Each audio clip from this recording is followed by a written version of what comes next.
Welcome to Learning Through Math, the podcast. I'm Laura at I Teach the Why. I'm Karina at Mrs. Cousins 5. Our mission is to inspire ourselves and others to keep learning and improving with passion. And hugs! You can find us at learningthroughmath.com and on Twitter at Laura and Karina. Come and join us on this journey of learning.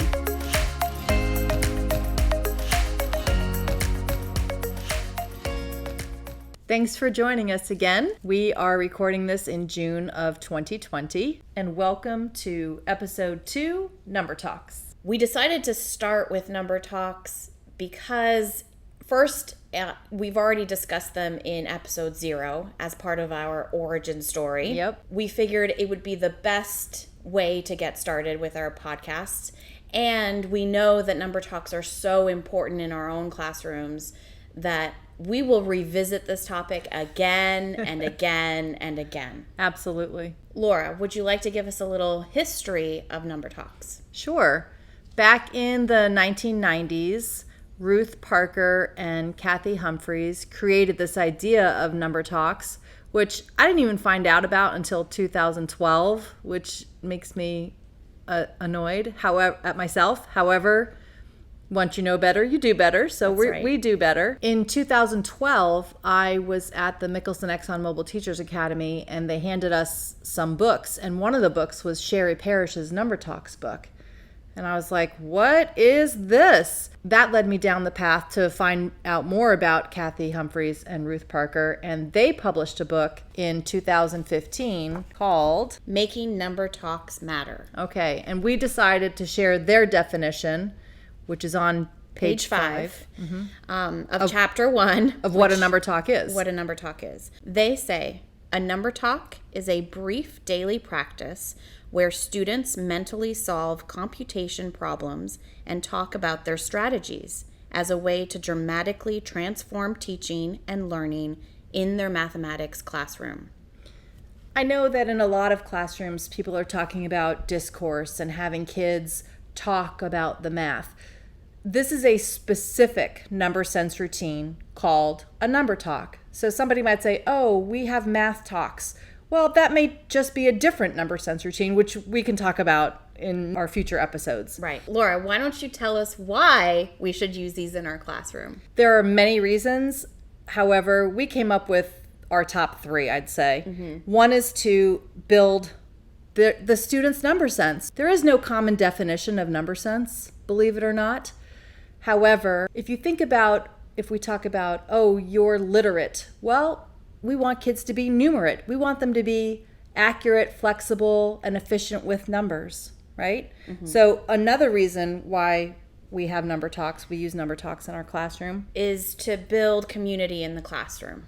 I think it's really important that kids have a safe space where they can discuss their ideas and share those ideas and strategies with each other, because we don't all think the same. And that's how we learn, right? By sharing our ideas and opinions with each other.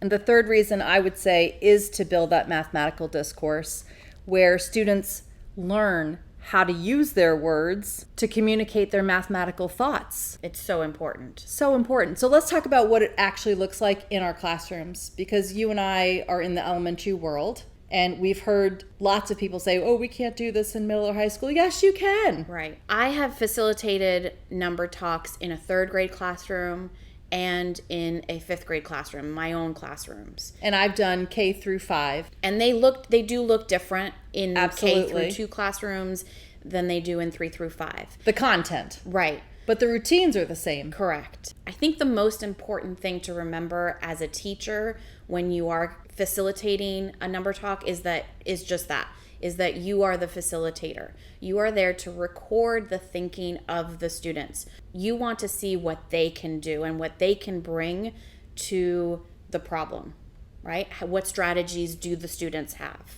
The first thing I do is I gather all the students to the carpet.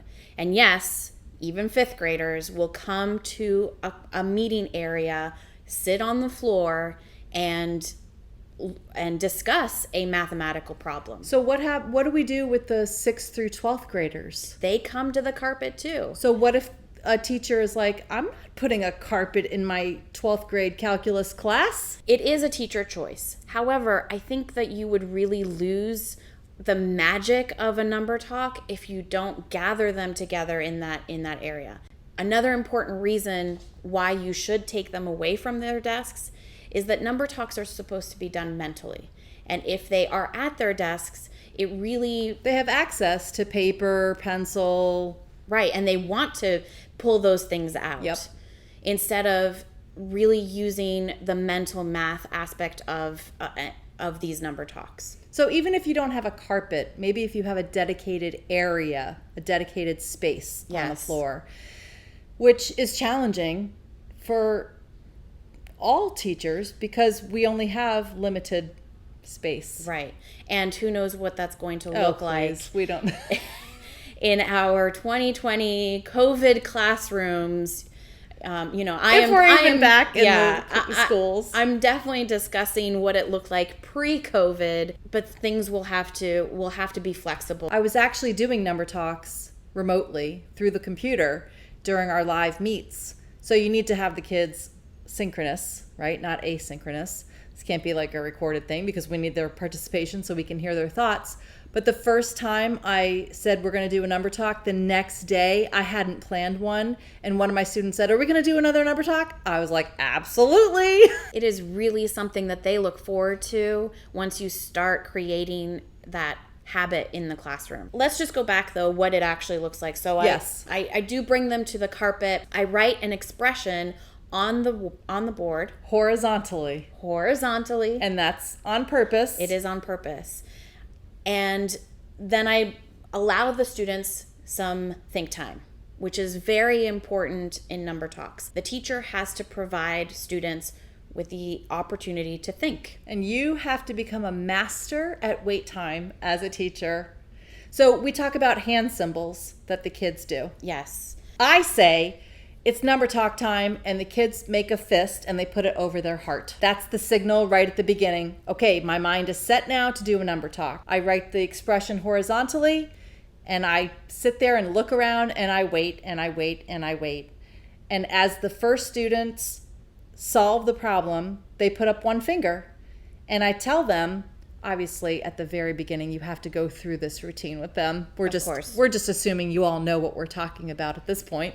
If they still have time and I have not called on another student, I say try to think of another strategy. And once you've figured out another way to solve the problem, put up a second finger. So I find out how many kids actually have multiple strategies, but also I can see right away who isn't thinking of a strategy. Maybe their mind is, oh my gosh, this is so overwhelming. I have nowhere to start, right?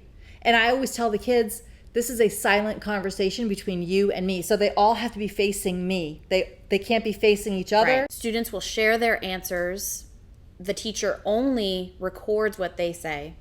And that includes if they're making mistakes. And the beauty is when a student shares their answer, another signal we teach them is actually the sign and sign language for the same as.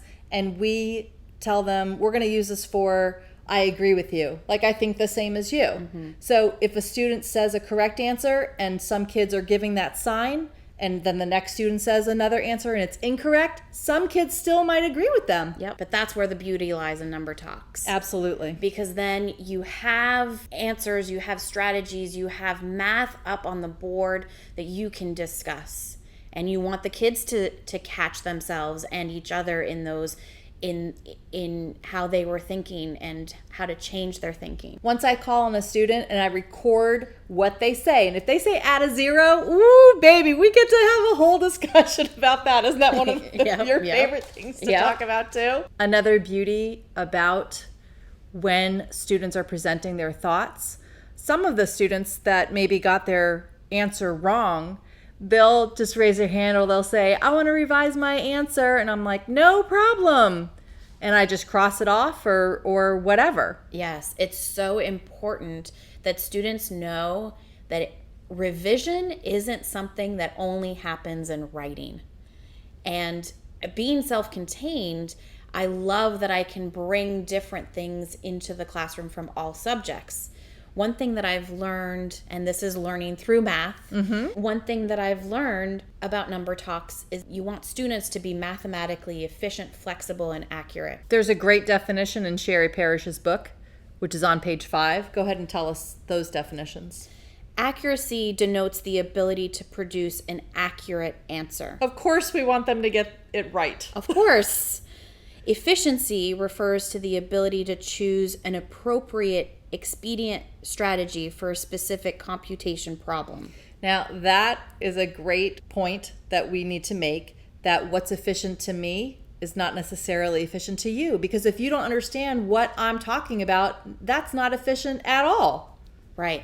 And that's something that I share with the students right away, just because we don't want to look at efficiency as the least number of steps. We want efficiency to be what makes sense. Right. What makes sense to them. Absolutely. And I'm going to tell you that at the beginning of all of this, when I was doing number talks, I thought the goal was the students have to think like me. Of course. Right? But as I've grown, I'm like, okay, they can't get there because they don't have all the experiences that I have. Right.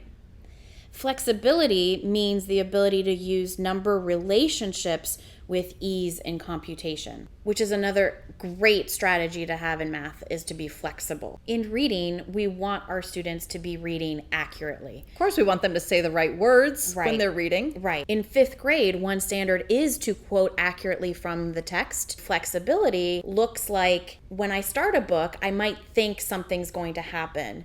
But then as I read and get more information, I'm going to change my ideas and my theories around what has happened in the book. And efficiency, I'll let you kind of talk about efficiency.